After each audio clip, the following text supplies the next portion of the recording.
Percy's Predicament.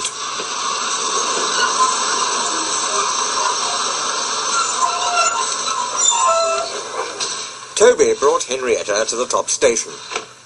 Percy was grumpily shunting. "Hello, Percy," he said.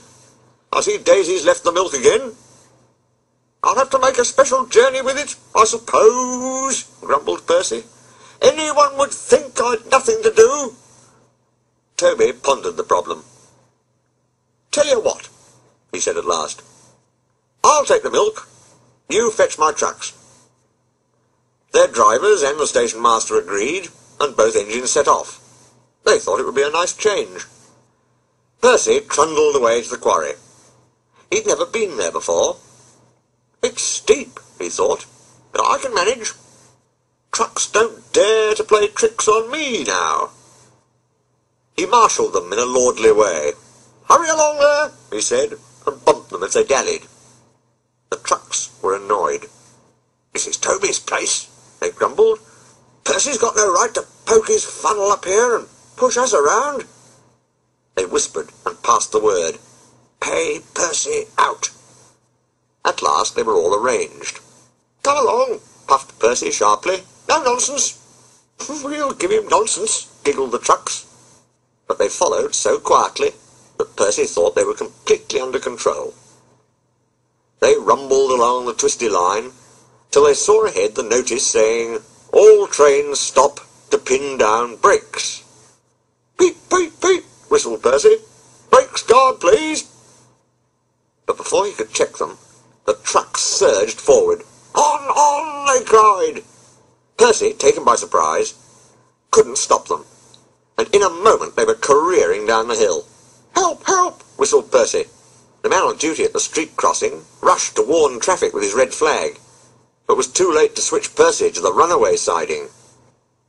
A slow-moving cockerel lost his tail feathers as Percy thundered across, but Percy couldn't bother with him. He had other things to worry about.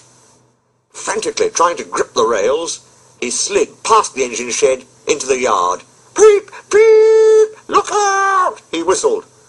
His driver and fireman jumped clear. Percy shut his eyes and waited for the end. At the end of the yard, there are sheds where workmen shape rough stone brought from the quarry. Then they loaded into trucks, which are pulled to another siding out of the way. A train of these stood here when Percy came slithering down. The guard had left his van. He was talking to the station master. They heard frantic whistling and a splintering crash. They rushed from the office. The brake van was in smithereens. Percy, still whistling fit to burst, was perched on a couple of trucks, while his own trucks were piled up behind him. The fat controller arrived next day. Toby and Daisy had helped to remove most of the wreckage, but Percy still stood on his perch. "We must now try," said the fat controller crossly, "to run the branch line with Toby and a diesel. You have put us in an awkward predicament." "I'm sorry, sir." "You can stay there," the fat controller went on, "till we are ready. Perhaps it will teach you to be careful with trucks."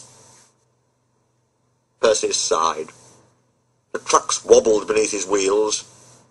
He quite understood about awkward predicaments. The fat controller spoke severely to Daisy, too. "My engines do not tell lies," he said. "They work hard, with no shirking. I send lazy engines away." Daisy was ashamed. "However," he went on, "Toby says you worked hard yesterday after Percy's accident, so you shall have another chance." "Thank you, sir," said Daisy.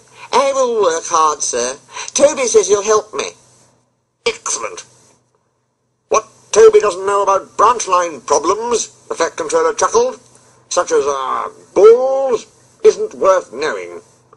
Our Toby is an experienced engine." Thomas came back next day, and Percy was sent to be mended. Annie and Clarabelle were delighted to see Thomas again, and he took them for a run at once, because they hadn't been out while he was away. Thomas, Toby, and Daisy are now all friends. Daisy often takes the milk for Thomas, and when Toby is busy, she takes Henrietta.